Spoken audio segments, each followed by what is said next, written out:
তো বন্ধুরা, আজকে যাচ্ছি একটু বাজার কিছু কেনাকাটা করার জন্য। আর আমার আগেই প্রীতি সুধন্য হাঁটতে শুরু করে দিয়েছে, আর আমি যাচ্ছি ওদের পেছনে টুকটুক করে হাঁটতে হাঁটতে। আর বাজারে গিয়েই ফার্স্টেই আমরা ঢুকেছিলাম বিগ বাজার মেট্রো শপিং মলে, কারণ ওখানে মেজদির কিছু কেনাকাটা করার ছিল। আর শপিং মলে এসে সুধন্য প্রীতি খেলনার দিকে নজর পড়ে গেছে, আর মেজদি ছিল দোতলায় কিছু কেনাকাটা করছিল, আর আমি ওই ফাঁকে কয়েকটা ভিডিও বানিয়ে নিলাম।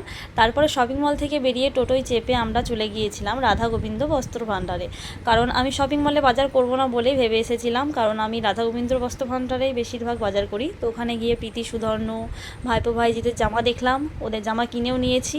তারপরে কিছুক্ষণ পর দেখছি ঢাক বাজিয়ে ভক্ত নিয়ে যাচ্ছে, তো ওটাও দর্শন হয়ে গেল ঠাকুরের আশীর্বাদে। তারপরে ওখান থেকে বেরিয়ে গিয়েছিলাম জুতোর দোকানে, সুধর্ণর জন্য জুতো কিনবো ওই উদ্দেশ্যে। তো জুতো কেনা হয়ে গেল, আর বাজারে এসেছি, ফুচকা খাবো না এটা হতেই পারে না, তো ফুচকাও খেয়ে নিলাম মন শান্তি করে। আমিও খেয়েছিলাম, ফুচকাগুলো বেশ টেস্টি হয়েছিল, আর সুধর্ণ প্রীতিও খেয়েছিল।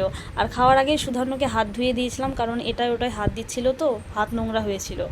তা খাওয়ার পর হঠাৎ করে প্রচণ্ড বৃষ্টি শুরু হয়ে গেল, তাই আমরা বেশি দেরি না করে টোটোয় চেপে বাড়ি চলে গেলাম।